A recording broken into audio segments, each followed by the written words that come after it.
ఉదయగిరిలోని దర్గా సెంటర్లో ఏర్పాటు చేసిన బహిరంగ సభలో మంత్రి నారాయణతో పాటు ఎంపీ వేమిరెడ్డి ప్రభాకర్ రెడ్డి, ఎమ్మెల్సీ బీదా రవిచంద్ర, ఎమ్మెల్యే కాకర్ల సురేష్ అభివృద్ధి, సంక్షేమం, పరిశ్రమల ఏర్పాటుపై తమ అభిప్రాయాలను వెల్లడించారు. ఉదయగిరిలో 4 పరిశ్రమలు మంజూరై 4,000 మందికి ఉపాధి అవకాశాలు కల్పించనున్నట్లు పేర్కొన్నారు. వెలుగొండ ప్రాజెక్టు పూర్తయితే ఉదయగిరి రూపురేఖలు మారిపోతాయని నేతలు ఆశాభావం వ్యక్తం చేశారు. ఈ సందర్భంగా కలిగిరి, సంగం, దుత్తులూరు, కావలి, నందవరం, ఉదయగిరి రహదారుల అభివృద్ధి, మరో అన్నా క్యాంటీన్ ఏర్పాటు వంటి పలు అంశాలను ఎమ్మెల్యే కాకర్ల సురేష్ మంత్రి దృష్టికి తీసుకువెళ్లారు. ఇవాళ ఇక్కడికి రాగానే ఫస్ట్ రోడ్డు యొక్క శంకుస్థాపన చేయటం, తర్వాత సురేష్ గారు యాక్చువల్గా ఎన్నోసార్లు నిజంగా అడిగారు నన్ను రమ్మని, అందరితో కూర్చొని డిస్కస్ చేస్తాం, ఉదయగిరి సమస్యలని చెప్పడం జరిగింది. దాంతో వారు కూడా తీసుకొచ్చారు. ఈ మీటింగ్ అవుతానే ఆఫీసులో కూర్చొని మీ యొక్క సమస్యలు ఏదైతే ఉన్నాయో అటు శాసనసభ్యులు మరి ఎవరైతే ప్రజాప్రతినిధులు ఉన్నారో వాళ్ళందరూ ఆ సమస్యలు ఇస్తే వాటిలన్నిటి కూడా డిస్కస్ చేసి వీలైనంత తొందరలో అవన్నీ కూడా అయ్యేటట్టుగా చేస్తాం. ఇందులో ముఖ్యంగా ఇప్పుడే శాసనసభ్యులు 4 విషయాలు చెప్పారు. ఆ 4 విషయాలు ఖచ్చితంగా నేను ఫాలోఅప్ చేసి పెడతాను. అవి సీఎంఓలో ఉన్నాయి, వాటిని ఖచ్చితంగా ఫాలోఅప్ చేసి పెడతానని తెలియజేస్తున్నాను. కేవలం సంక్షేమానికి ఉదయగిరి. ఈరోజు గౌరవ ముఖ్యమంత్రి గారు ఒకటే చెప్తారు, మన రాష్ట్రంలో ఎందరో పేదలు నిరుపేదలు ఉన్నారు, అదేవిధంగా ఉద్యోగాల కోసం ఎదుగుతున్న యువత ఉన్నారు. రాష్ట్రం ఈరోజు ఆర్థికంగా గత 5 సంవత్సరాలు చితికిపోయింది. గత ప్రభుత్వం 5 లక్షల పైగా 10 లక్షల పైగా 10 లక్షల కోట్ల పైగా అప్పు చేసి వెళ్ళిపోయింది. 10 లక్షల కోట్ల పైగా. ఎప్పుడైనా ఏ రాష్ట్రంలో డెవలప్ కావాలంటే ఇండస్ట్రీస్ రావాలి. ఇండస్ట్రీస్ అనేది ఏ రాష్ట్రం డెవలప్ కాదు. ఈరోజు అమెరికా అంత డెవలప్ అయిందంటే అక్కడ ఇండస్ట్రియల్ రెవల్యూషన్ వచ్చింది. ఆ ప్రభుత్వం అక్కడ ఇండస్ట్రీస్ మీద ఎక్కువ ఫోకస్ చేసింది. చైనా ఈరోజు ఆ స్టేజ్లో ఉంది ఆర్థికంగా అంటే వాళ్ళ ఇండస్ట్రీసే. అందుకనే గౌరవ ముఖ్యమంత్రి గారు ఈ రాష్ట్రంలో ఇండస్ట్రీస్ వస్తే తప్ప సంక్షేమం చేయలేము, డెవలప్ చేయలేము, యువతకు ఉద్యోగాలు రావని ఈరోజు వారు ప్రభుత్వం రాగానే టోటల్ కాన్సన్ట్రేషన్ ఇండస్ట్రీస్. యువ నాయకుడు లోకేష్ కూడా ఈరోజు అనేక విదేశాలు తిరుగుతూ అనేక ఇండస్ట్రీస్ని రాష్ట్రానికి తీసుకొస్తున్నారు. ఇండస్ట్రీస్ వస్తే ఎక్కడైతే ఇండస్ట్రీస్ వస్తాయో ఆ ఏరియాలో యువతకు ఉద్యోగాలు వస్తాయి. ఉద్యోగాలు వచ్చినప్పుడు వాళ్ళ ఆదాయం పెరుగుతుంది. ఎక్కడైతే ఇండస్ట్రీస్ వస్తాయో అక్కడ ఇండస్ట్రీస్లో పనిచేసే వాళ్ళందరూ కూడా అనేక ఫెసిలిటీస్ కలిగించాలి. స్కూల్స్ కావచ్చు, హాస్పిటల్స్ కావచ్చు, అదర్ యాక్టివిటీస్. సో ఒక ఇండస్ట్రీస్ వచ్చిందంటే ఇండస్ట్రీ కాదు, దానికి సంబంధించి పక్కన హౌసెస్ కావాలి, అనేక ఫెసిలిటీస్ కావాలి. వీటన్నిటి ద్వారా రాష్ట్రానికి ఇన్కమ్ వస్తుంది. ఒక ఇండస్ట్రీ వచ్చి ఇండస్ట్రీ పెట్టి ప్రొడక్షన్ స్టార్ట్ అయ్యి బయటకు వస్తే ఆ వస్తువుల మీద వచ్చే జిఎస్టీలో రాష్ట్రానికి సగం వస్తుంది. అందుకని గారు ముఖ్యమంత్రి గారు గత 2 సంవత్సరాల్లో అనేక విదేశాల ప్రతినిధులతో ఇండస్ట్రీస్తో మాట్లాడి చేయటం వల్ల ఈరోజు మన రాష్ట్రానికి భారతదేశంలో అన్ని రాష్ట్రాలకు వచ్చిన ఇండస్ట్రీలో 20% మన రాష్ట్రానికి వచ్చినాయి. 25% మన ఒక్క రాష్ట్రానికి. అది కేవలం మన ముఖ్యమంత్రి గారి మీద ఉన్న నమ్మకంతో. అయితే ఇవన్నీ గ్రౌండ్ కావాలంటే కొన్ని 1 year పడతాయి, కొన్ని 2 years పడతాయి, కొన్ని 3 years పడతాయి, కొన్ని 4 years పడతాయి, కొన్ని 5 years కూడా పడతాయి. ఒక ఇండస్ట్రీ అనగానే ఇవాళ మనం శాంక్షన్ చేయగానే ఫస్ట్ పెట్టలేదు.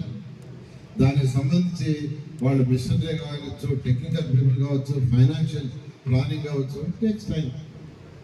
ఈరోజు అయితే ఎక్కడైతే ల్యాండ్స్ అధికంగా ఉన్నాయో అక్కడ ఇండస్ట్రీస్ పెట్టగలరు. ల్యాండ్స్ లేని దగ్గర ఇండస్ట్రీస్ పెట్టలేదు. ఈరోజు ఉదయగిరికి అటువంటి ఆపర్చునిటీ ఉంది. ఉదయగిరిలో మంచి ల్యాండ్స్ ఉన్నాయి. కలెక్టర్ గారు కూడా యాక్చువల్గా పర్సూ చేస్తున్నారు. ముఖ్యమంత్రి గారు ప్రత్యేకంగా కలెక్టర్ చెప్పారు, ఉదయగిరి వెనుకబడిన కాన్స్టిట్యున్సీ, అది ఎంతో డెవలప్ కావడానికి ఈ రాష్ట్రంలో అన్ని అనుకూలు ఉన్నాయి. ల్యాండ్ ఫస్ట్, ల్యాండ్ కావాలి. ల్యాండ్లో నేను చేయలేదు. ల్యాండ్ లేకుండా ఏమి డెవలప్ కాదు. ఉదాహరణకి నా కాన్స్టిట్యూన్సీ నెల్లూరు సిటీ తీసుకుంటే ఆ ఇండస్ట్రీ పెట్టడానికి ఒక్క సెంటు కూడా లేదు ప్రభుత్వం. ఒక్క సెంటు అంటే ఒక సెంటు కూడా లేదు. ఈ మధ్య ముఖ్యమంత్రి గారు డిస్కస్ చేస్తే నా పక్కన కోవూరులో ల్యాండ్ ఉంది సార్, అటుపక్క వేర్లు అమ్మేది అంటే ల్యాండ్ ఉంది. ఆ 2 ల్యాండ్స్ లో ఇండస్ట్రీస్ పెట్టండి. 4,000 మందికి ఉద్యోగాలు రాబోతున్నాయి. ఈ రాష్ట్రానికి ఎంతో ఆదాయం అడుగుతారు రాబోతుంది. ఆ వచ్చిన ఆదాయంతో మళ్ళా ప్రభుత్వం అంటే సంక్షేమాలు మరియు డెవలప్మెంట్ జరుగుతాయి. ఇండస్ట్రీస్ వచ్చినాయనుకోండి, అనేక మందికి ఉద్యోగాలు వస్తాయి. అనేక మంది టెక్నికల్ ఫీల్డ్కి వస్తారు, ఎక్స్పర్ట్స్ వస్తారు. వాళ్ళకి కావాల్సిన హోటల్స్ ఏర్పాటు చేయాలా. ఎప్పుడైతే హోటల్స్ ఏర్పడతాయో మన ఉద్యోగాలు వస్తాయి. ఆడ చేసే ఉద్యోగస్తులకి హాస్పిటల్స్ కావాలా, వాళ్ళ పిల్లలకి చదువు స్కూల్స్ కావాలా, ఎంటర్టైన్మెంట్ కావాలా. ఇలా ఎకో సిస్టమ్ డెవలప్ అయ్యి ఈ యొక్క ఉదయగిరి కాన్స్టిట్యున్సీ డెవలప్ కావాలని గౌరవ ముఖ్యమంత్రి గారు ప్రత్యేకంగా అటు కలెక్టర్ గారికి మరియు శాసనసభ్యులతోనూ తర్వాత ఎంపీ గారితో అందరితో డిస్కస్ చేయడం జరిగింది.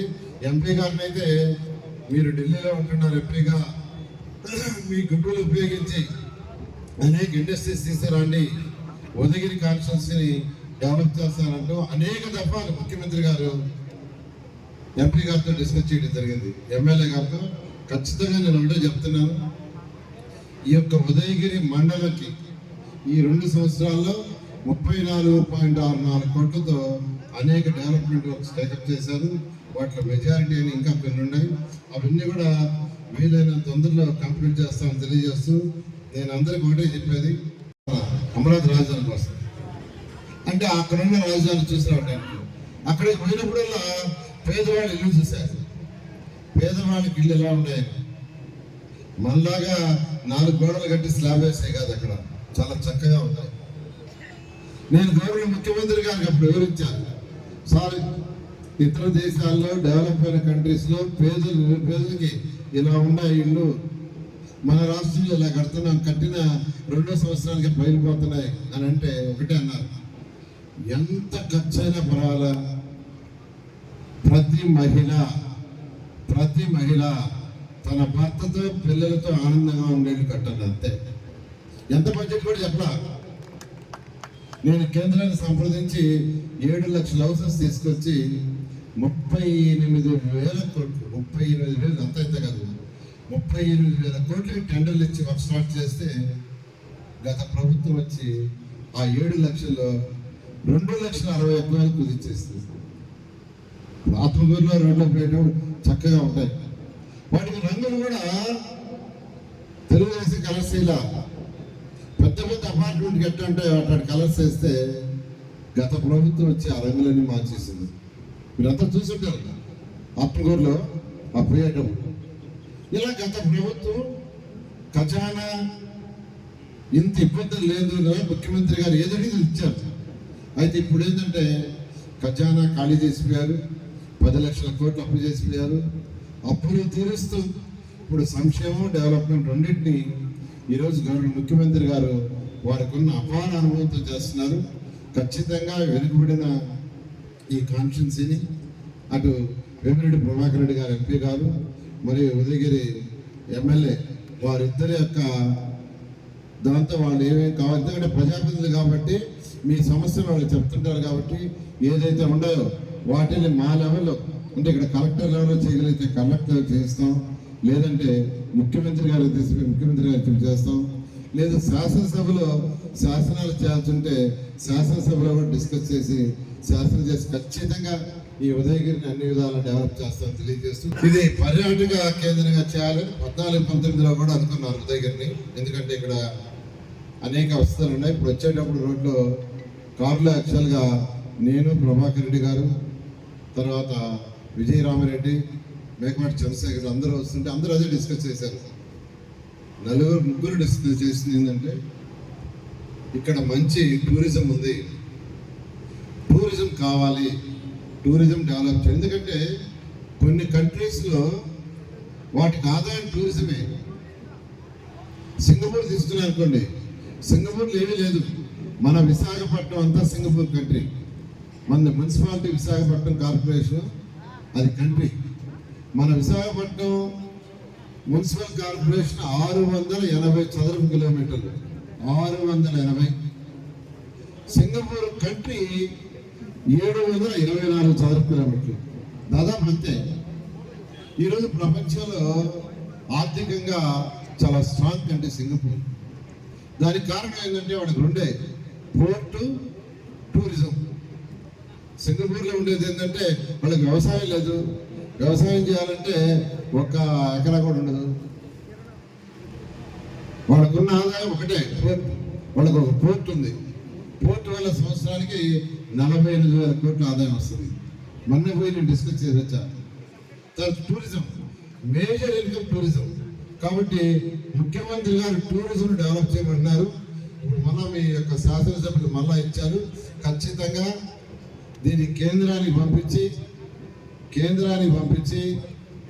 ఎంపీ గారు వేమిరెడ్డి ప్రభాకర్ గారు వినాలా. ఇది ఇమీడియట్గా స్టేట్ గవర్నమెంట్లో దీని ప్రాజెక్టుని చేయించి, ఆల్రెడీ చేస్తుంది, దాన్ని రివైజ్ చేయించి కేంద్రానికి 52 కోట్లకి ఎస్టిమేషన్ ఇస్తుంది. దాన్ని పంపిస్తాము. వేమిరెడ్డి ప్రభాకర్ రెడ్డి గారు కేంద్రంలో మనకి శాంక్షన్ చేయిస్తారు. ఇక్కడ వీలైన తొందరలో శంకుస్థాపన కూడా చేయిస్తాం. బాధ్యత వేమిరెడ్డి ప్రభాకర్ గారికి. స్టేట్ నుంచి పంపించుకుని నా బాధ్యత. శాంక్షన్ అయింది కానీ వర్క్ స్టార్ట్ అవ్వలేదు సార్. చాలా అవస్థగా ఉన్నది. కలిగిరి సంఘం రోడ్డు మనకు కాన్స్టిట్యున్సీకి, ఈ ఉదయగిరి కాన్స్టిట్యున్సీకి నెల్లూరు నుంచి రావాలంటే యాక్సెస్ రోడ్ సార్. అది నేషనల్ హైవేస్ని కనెక్ట్ చేసే రోడ్డు. అది చాలా ఇబ్బందిగా ఉంటుంది సార్, అదొకటి. అలాగే ఈ 167 PG మనకు రోడ్డు వేసుకున్నాం కానీ దుత్తలూరు నుంచి మనకు కావలికి వేసిన కాంట్రాక్టరు ఆ మధ్యలో కలిగిరి టౌన్ నుంచి వెళ్తారు సార్. అది కలిగిరి టౌన్ నుంచి 82 feet వైడ్ మెయింటైన్ చేసుకుంటూ వెళ్ళాలి. అది మెయింటైన్ చేయకుండా అయ్యాలని వెళ్ళిపోవాలని అనుకుంటే మనం దాన్ని ఆపడం జరిగింది.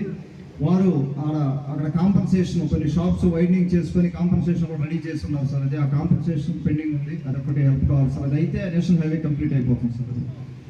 అదొకటి. తర్వాత నందవరం ఉదయగిరి రోడ్డు అనేది ఉదయగిరి మండల వాసుల కళ సార్. అది దాదాపుగా 40 సంవత్సరాల నుంచి మన శేఖరన్న ప్రయత్నం చేశారు. అలాగే మన విజయరామన్న ఇక్కడ ఉన్నారు. విజయరామన్న ప్రయత్నం చేశారు. అందరూ నాయకులు కూడా ఇంతకుముందు ఉన్న వాళ్ళతో ప్రయత్నం చేశారు కానీ అది పొలిక్కి రాలేదు సార్. అది Nandavaram Udayagiri road Udayagiri head quarters నుంచి నెల్లూరుకి కనెక్ట్ చేసే రోడ్డు సార్. అది కంప్లీట్గా కూడా రోడ్డు ఇబ్బంది పరిస్థితిలో ఉంది చాలా రోజుల నుంచి కూడా. సార్ అడిగిన దాంట్లో 3 ప్రయారిటీ లిస్టులో నేను ఇచ్చున్నాను సార్. అది సార్ కూడా ఓకే అన్నారు కానీ అది ఇంకా మూవ్ కాలేదు సార్. అదొక్కటి దయచేసి తమరు హెల్ప్ చేస్తే ధన్యవాదాలు సార్ దానికి. అలాగే బండగానిపల్లి రోడ్డు కూడా కలెక్టర్ గారు దాన్ని ముందుకు తీసుకెళ్లారు సార్. డిఎఫ్ఓ ఫారెస్ట్ పర్మిషన్స్ కూడా వస్తా ఉన్నాయి మనకు. దానికి కూడా సార్ కలెక్టర్ గారు కూడా ఒక 9 lakhs దానికి సర్వేకి అవసరమైతే కలెక్టర్ గారు కూడా హెల్ప్ చేస్తామని చెప్పారు సార్. అది వస్తే దాదాపు పసుపు రైతులు అందరూ కూడా హ్యాపీగా ఉంటారు. 7 పంచాయతీల రైతులు 7 పంచాయతీల ప్రజలని కనెక్ట్ చేసే సమస్య సార్. ఈ 4 సమస్యలు బాగా మనకు ఎక్కువగా ఉన్న సమస్యలు సార్. ఇవి అది ఒక్కటే ప్రెస్సింగ్ ఇష్యూస్ కాబట్టి ఆ 4 సమస్యల్ని దయచేసి మాకు కొద్దిగా మీరు మనసు పెట్టి దయచేసి హెల్ప్ చేయండి సార్. ఇప్పుడు మన గౌరవ మంత్రివర్యులు అమరావతి రూపకర్త ఇక్కడికి సార్ నేను దాదాపుగా అడుగుతానే ఉన్నా వచ్చినప్పటి నుంచి. అన్నా క్యాంటీన్ సార్ ఇచ్చారు. దానికి అన్నా క్యాంటీన్కి రమ్మని చెప్పినప్పుడు కూడా సార్ బిజీగా ఉన్నారు. అంటే వారికి ఉన్న పని ఒత్తిడి, వారికి ఉన్న రెస్పాన్సిబిలిటీస్ టూ మచ్ రెస్పాన్సిబిలిటీ, చాలా పని ఉంటుంది అక్కడ. దాని గురించి సార్ రాలేపారు. ఈ రోజున వారు ఇక్కడికి వచ్చినందుకు ఉదయగిరి నియోజకవర్గం ప్రజల తరఫున ధన్యవాదాలు తెలుపుకుంటున్నాను సార్. మనకు ఉదయగిరి నియోజకవర్గం నుంచి నుడా ఫండ్స్ ఎక్కువ వెళ్ళకపోయినా కూడా, నుడాకి పెద్ద ఆదాయం లేకపోయినా కూడా మనకు నుడా ఫండ్స్ ఇచ్చి మనల్ని ఎంకరేజ్ చేస్తున్నారు. మెట్ట ప్రాంతం సహాయం చేయాలనే ఉద్దేశంతో అక్కడ నుడా శ్రీనివాసరెడ్డి గారు కూడా, వారు కూడా నుడా చైర్మన్ శ్రీనివాసరెడ్డి గారు కూడా మా నారాయణ గారితో సార్తో మాట్లాడి అవి కూడా చిన్న పనులు మనకు చేయడం జరిగింది. అలాగే ఇంకొకటి సార్, మన వెంకటరెడ్డి గారు అడుగుతున్నారు ఉదయగిరి ఒక అన్న క్యాంటీన్ కూడా ఇస్తే 2 అన్న క్యాంటీన్లు హ్యాపీగా ఉంటాం సార్ మేము. ఇదైతే రోగ ప్రాంతం, అదొకటి.